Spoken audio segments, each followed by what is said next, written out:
दो दोस्त थे, एक का नाम था राजा और दूसरे का रवि था। राजा पढ़ने में बड़ा होशियार था, वही रवि पढ़ने में औसत था। दोनों दोस्त साथ में इंजीनियरिंग की पढ़ाई करने के लिए बाहर गए। कुछ समय बाद दोनों दोस्तों ने अपना वास्तुकार आर्किटेक्ट का काम शुरू किया। राजा जो पढ़ने में अच्छा था, बड़ी अच्छी अच्छी बिल्डिंग्स बनाने लगता है।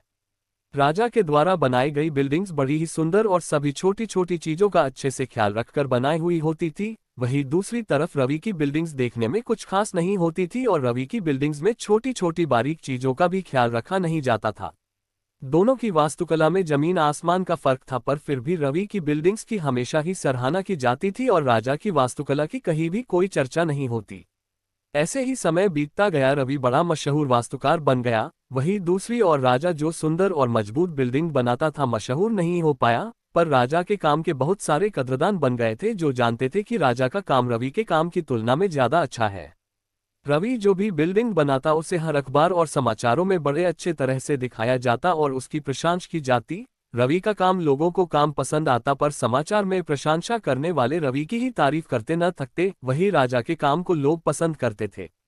समय के साथ अब राजा मशहूर होने लगता है, वही रवि की लोकप्रियता कम होने लगती है। रवि के द्वारा बनाई गई बिल्डिंग्स को लोग खरीदना बंद कर देते हैं और एक नए वास्तुकार जिसका नाम दहूजा था उसकी बिल्डिंग्स की तारीफ करने लगते हैं।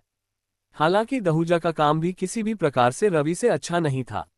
ये देखकर रवि परेशान होकर अपने एक पुराने प्रशंसक के पास जाकर अपनी गलती के बारे में पूछता है कि आखिर वह अब क्या गलती कर रहा है जो उसके काम की सराहना नहीं होती।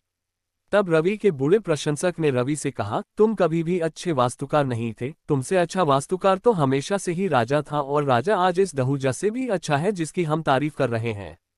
ये सुनकर रवि चौंक पड़ता है और चौंककर बूढ़े से कहता है, ऐसा कैसे? तब बूढ़ा उससे कहता है, हम लोग हमेशा से राजा की काबिलियत को जानते थे, पर हमने अपनी बातों से तुम्हें बड़ा बनाया ताकि तुम हमेशा हमारे कृतज्ञ रहो और हमारे एहसानों में दबे रहो। अगर हम राजा की तारीफ कर देते तो राजा को उससे कोई फर्क न पड़ता और वो कभी भी हमारे कहे अनुसार न चलता, क्योंकि वह अपनी कीमत जानता है। बूढ़े की बात सुनकर रवि की आंखों में अश्रु आ जाते हैं।